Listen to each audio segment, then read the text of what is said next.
Assalamualaikum warahmatullahi wabarakatuh.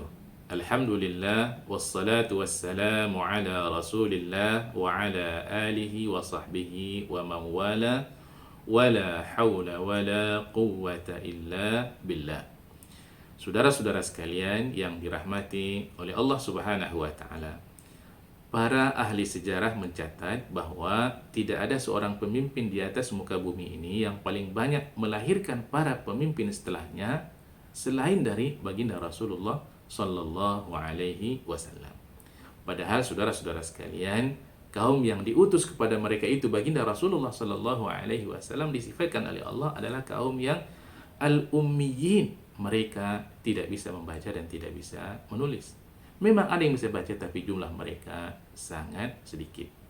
Dan Allah juga menyifatkan mereka lafi dhalalin mubin. Sungguh mereka berada dalam kesesatan yang sangat nyata. Nah, bagaimana kemudian dari kaum yang kondisinya seperti itu lahir dari mereka para pemimpin yang sangat luar biasa? Apa yang dilakukan oleh baginda Rasulullah Sallallahu Alaihi Wasallam? Tentu kita bertanya. Nah, hal ini dijelaskan oleh Allah Subhanahu wa taala di dalam surah Al-Jumu'ah ayat yang kedua. A'udzu billahi minasyaitonir rajim. Huwallazi ba'atsa fil ummiyina rasulan minhum.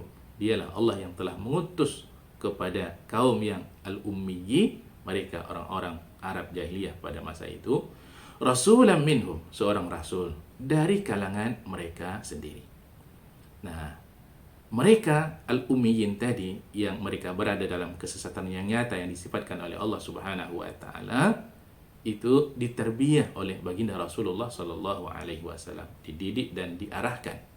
Nah, bagaimana caranya? Disebutkan oleh ayat berikutnya, yatlu alaihim ayati. Kepada mereka dibacakan oleh baginda Rasulullah Sallallahu Alaihi Wasallam setiap kali turun ayat dari Allah Subhanahu wa taala melalui malaikat Jibril, ayat itu dibacakan kepada mereka. Nah, didekatkan mereka dengan ayat-ayat Allah Subhanahu wa taala. Kemudian wa yuzakkihim, dan Rasulullah Shallallahu Alaihi Wasallam mentazkiyah mereka. Apa itu tazkiyah? Tazkiyah ini lebih kepada penyucian jiwa. Tazkiyah itu an-nafs. Bagaimana akhlak-akhlak yang tidak baik yang ada pada mereka itu dibuang, seperti penyakit sombong, seperti suka bermusuhan, ya, seperti takabur, angkuh dan sebagainya, itu dibuang, ya, jauh-jauh, ya, dari mereka. Kemudian wa yu'allimuhumul kitab, dan diajarkan kepada mereka Al-Qur'an wal hikmah, dan juga hadis Rasulullah sallallahu alaihi wasallam. Saudara-saudara sekalian, kita tidak melihat cara lain yang dilakukan oleh Nabi dalam mentarbiyah mereka, dalam mendidik mereka sehingga mereka menjadi para pemimpin yang luar biasa pada masa berikutnya. Itu tidak lain tidak bukan kecuali yang dilakukan oleh baginda Rasulullah Sallallahu Alaihi Wasallam adalah mendekatkan mereka kepada ayat-ayat Allah Subhanahu wa taala, sunnah Rasulullah Sallallahu Alaihi Wasallam. Nah, kalau kita kaitkan dengan ayat-ayat yang lain disebutkan oleh Allah Subhanahu wa taala, contohnya di dalam surah Ali Imran ayat yang ke-79, di mana Allah Subhanahu wa taala memerintahkan kepada Nabi ketika mendidik mereka itu menjadi orang-orang yang rabbani.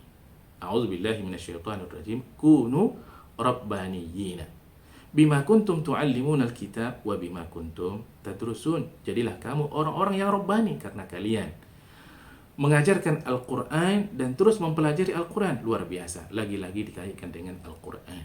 Nah, dengan Al-Qur'an lah mereka kemudian menjadi orang-orang yang rabbani. Nah, siapa itu orang yang rabbani? Rabbani itu cirinya ada 5, kata Al-Imam At-Tabari rahimahullah. Pertama adalah orang-orang yang berilmu. Yang kedua adalah orang yang mengerti syariat.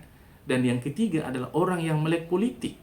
Dan yang keempat adalah orang yang mengerti manajemen dan mereka dididik untuk menjadi para pemimpin bagi kaumnya. Jadi saudara-saudara sekalian, sekali lagi tugas pemimpin itu di antaranya yang paling penting adalah seperti yang dilakukan oleh baginda Rasulullah sallallahu alaihi wasallam, mencetak para pemimpin pada masa akan datang. Caranya, dekatkan mereka kepada firman Allah Subhanahu wa taala. Dekatkan mereka kepada Al-Qur'anul Karim.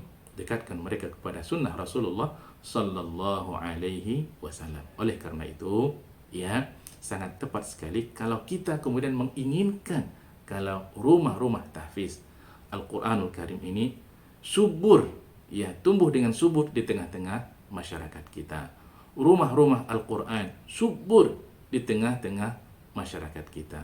Nah, dengan cara inilah kemudian insya Allah akan lahir para pemimpin yang sangat luar biasa pada masa akan datang. Assalamualaikum warahmatullahi wabarakatuh.